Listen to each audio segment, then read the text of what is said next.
वासन साहब, मैं आपके पास पहले अब आना चाहती हूँ। सीबीआई जिस तरह से पूरे मामले को ले जा रही है, आप क्या उसके बारे में कहना चाहेंगे? क्योंकि सीबीआई ये कोशिश कर रही है कि पहले 14 जून को जो कुछ सवाल उठे कि उस कमरे में क्या हुआ था, उसको पहले एड्रेस किया जाए और उसके बाद से शायद वो आगे की पूछताछ, चाहे रिया चक्रवर्ती हो चाहे अन्य लोग हो, उससे ले जाना चाह रहे हैं।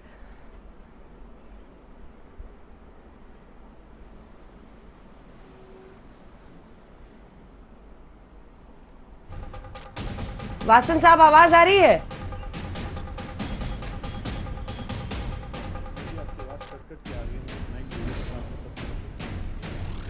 नहीं जा रही, शायद आवाज नहीं जा रही है, शायद आवाज नहीं जा रही है। नवीन चौमल साहब, आपके पास आते हुए, चारों के बयान में विरोधाभास बताया जा रहा है, खास तौर पर नीरज और सिद्धार्थ, और ये शायद बहुत बड़ा बिंदु बन सकता है और यहीं से पूरी जांच, पूरी दिशा उसकी बदल सकती है, क्योंकि ये सवाल पहले से उठ रहा है कि हत्या या फिर आत्महत्या।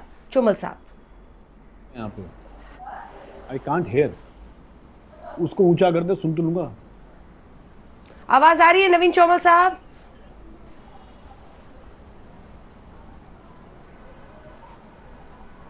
क्या आप मुझे सुन पा रहे हैं नवीन चौमल साहब?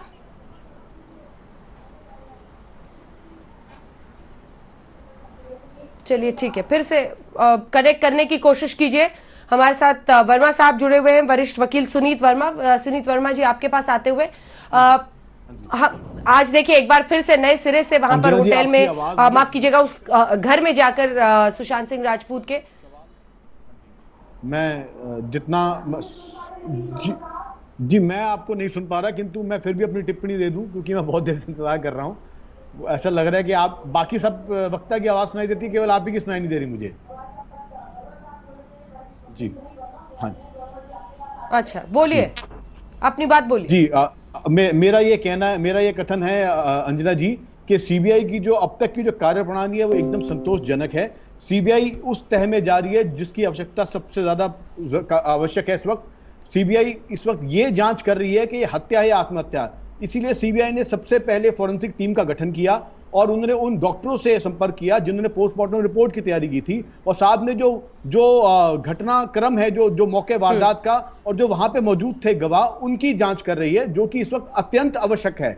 इसके बाद ऑफ कोर्स अगर आवश्यकता पड़ी तो रिया से भी पूछताछ जरूर की जाएगी, किंतु ये जहां तक कुछ वक्ता ने मुझसे पहले कहा था कि उसको कस्टोडियल इंटरोगेशन की बात की थी, मैं ये बता दूं कि ये एक बहुत ही स्पष्ट कानून है कि अरेस्ट और कस्टोडियल इंटरोगेशन ये जांच अधिकारी का परम अधिकार है। जांच अधिकारी का ही परम अधिकार है ये तय करना कि उसे कस्टोडियल इंटरोगेशन चाहिए, उसे अरेस्ट चाहिए या नहीं। किंतु अब तक की जो जिस तरीके से जांच चल रही है बहुत संतोषजनक है और वो बात की सच्चाई जानना चाहते हैं। अगर सुप्रीम कोर्ट का ऑर्डर भी देखा जाए, पैरा 40 में सुप्रीम कोर्ट ने ये स्पष्ट किया था कि जो ये सीबीआई को जो जांच सौंपी है वो इसलिए क्योंकि ये निष्पक्ष एजेंसी है, और वो एजेंसी है जो ना सिर्फ मृतक के परिवार को न्याय दिलाएगी, किंतु जो याचिकाकर्ता रिया है उसको भी न्याय दिलाएगी।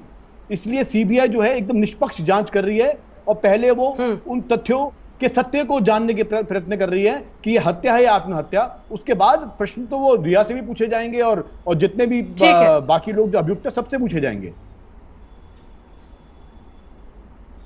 नवीन चौमल जी भी लगता है बोल रहे हैं। नवीन चौमल जी, अब आवाज आ रही है आपको?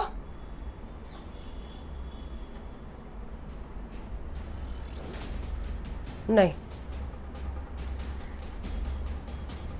हाँ, तो आप लोग उसको रिकनेक्ट कराएं ताकि हम दोनों पक्ष के लोगों से बातचीत कर पाए।